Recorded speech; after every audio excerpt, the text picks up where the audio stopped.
The ground beneath cracked open, revealing the gates of hell.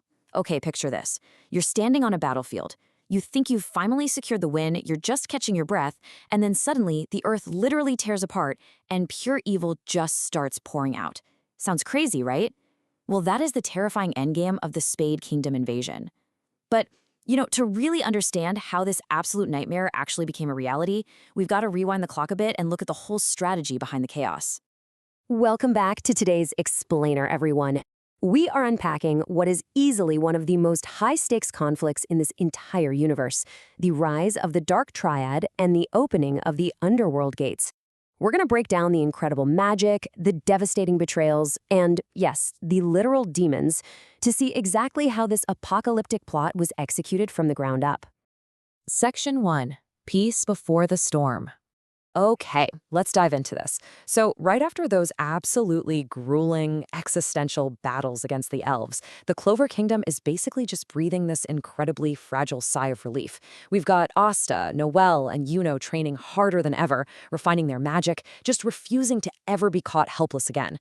But while they're totally focused on maintaining peace and training, things are looking very different over in the harsh, frozen lands of the Spade Kingdom. A whole new ruling class has taken over there, and let me tell you, they are definitely not looking for peace. They have a drastically different, highly aggressive agenda, harvesting powerful mages to literally open the gates of the Underworld. Moving on to Section 2, the Dark Triad strikes. And just like that, the fragile peace we just talked about, it shatters in an instant. The Spade Kingdom's new rulers aren't just sending out regular armies to conquer territory like you'd normally expect. Nope. They are meticulously hunting some very specific targets, arcane stage mages. Now, what's really interesting about this slide is that these specific mages are the absolute linchpin of the villain's terrifying plot. They aren't just standard heavy hitters. They are strictly required as human sacrifices to break the magical seal. And unfortunately for our heroes, the Clover Kingdom is essentially ground zero for these uniquely capable mages. So, leading this massive hunt is a threat unlike literally anything we've seen before. They call themselves the Dark Triad. First up, we've got Dante. He's a devil host with an ego just as massive as his practically immortal body magic. Then there's Zenon. This guy is terrifyingly cold and absolutely lethal with bone magic that can literally pierce reality itself. And finally, Vanica. She's the host to the infamous devil Megicula, and she uses this absolutely devastating curse magic. Each one of them possesses this overwhelming demonic power that completely eclipses anything our heroes have ever faced. I mean, they're basically living weapons. And you really have to look at how rapidly they deploy those weapons. In essentially the very first hour of their campaign, they launch these devastating twin attacks. Zenon ambushes the Proud Golden Dawn headquarters, totally overwhelming Yuno's wind magic, and he decimates half the squad in mere moments. It's brutal. Simultaneously, Vanica just devastates the Heart Kingdom. Even with Noelle unlocking new depths of her power, Vanica's curse magic just spreads like a toxic poison across the entire land. It is a sudden, unmitigated disaster for the Allied forces. Which brings us to Section 3, Forging Demonic Pacts. With their forces completely decimated, the whole tone of our story shifts from, standard training, right, into a desperate fight for survival.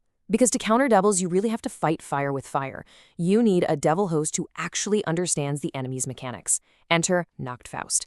He's the mysterious, long-absent vice captain of the Black Bulls. As a shadow magic user and a host to multiple devils himself, Nacht steps out of the shadows right when all hope seems pretty much lost. He brings some vital intelligence and a highly, highly dangerous secret plan. They have to directly invade the magic-draining Spade Kingdom before those gates can fully open. Now, to even survive this invasion, Asta has to undergo this incredibly dangerous ritual to communicate directly with the devil inside his grimoire, Liebe. But what's amazing here is that Asta doesn't find some monster of pure hatred. Instead, he finds a creature who suffered deeply, and get this, was actually sheltered by Asta's own mother, Lisita, before she made the ultimate sacrifice to save him. For Asta, this realization just changes everything. As the quote says, Liebe wasn't just his demon, he was family. So instead of trying to forcefully dominate him, Asta makes the choice to form a real partnership of equals, and in doing so, he unlocks this profound, totally new kind of strength. All right. Section 4, the Spade Kingdom Raid. And wow, do they need every single ounce of that new strength. A massive, multi-squad allied strike force charges straight into a Spade Kingdom fortress that is literally designed to drain their mana. It's a suicide mission. The battles that erupt inside are nothing short of legendary. starting right off with Yuno's brutal rematch against Zenon. But see, this isn't just about revenge for his fallen squad anymore. Yuno has actually just discovered a staggering, tragic truth. He is the lost prince of the Spade Kingdom. So by unleashing the spirit of Boreas, Yuno is suddenly fighting with the massive personal stakes and the weight of two entirely different kingdoms resting right on his shoulders. Meanwhile, we have Noelle facing off against Vanica. All of Noelle's incredibly intense, grueling training in the Heart Kingdom finally culminates right here as she unlocks her brand new Saint Valkyrie armor. This incredibly refined form is a total game changer. It allows her to actually clash evenly with Vanica. For the very first time, Noelle is standing completely fearlessly against the raw power of a devil, fighting tooth and nail to put an end to Megicula's deadly curse once and for all. And then, oh man, then there is the absolute spectacle of Asta and Captain Yami teaming up to take on Dante. Now, Dante's body magic makes him practically immortal. He's just regenerating from devastating blows in a matter of seconds. But Yami, who's honestly probably just annoyed that this is cutting into his bathroom time, utterly refuses to back down. When Asta taps into that new equal partnership with Liebe, their flawless teamwork creates this incredible rhythm born out of pure trust.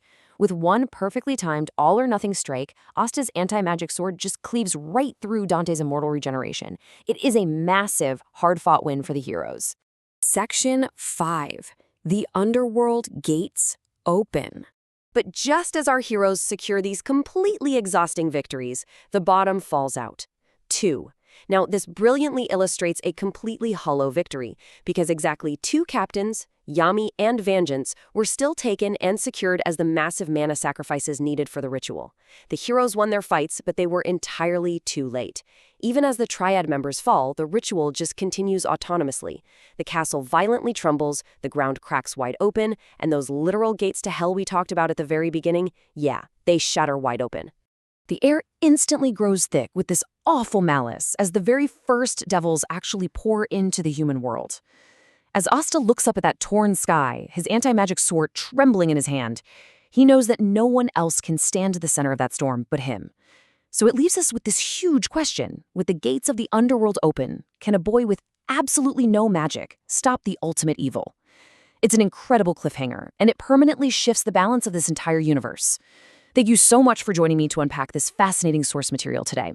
Keep questioning, keep analyzing, and I'll catch you on the next explainer.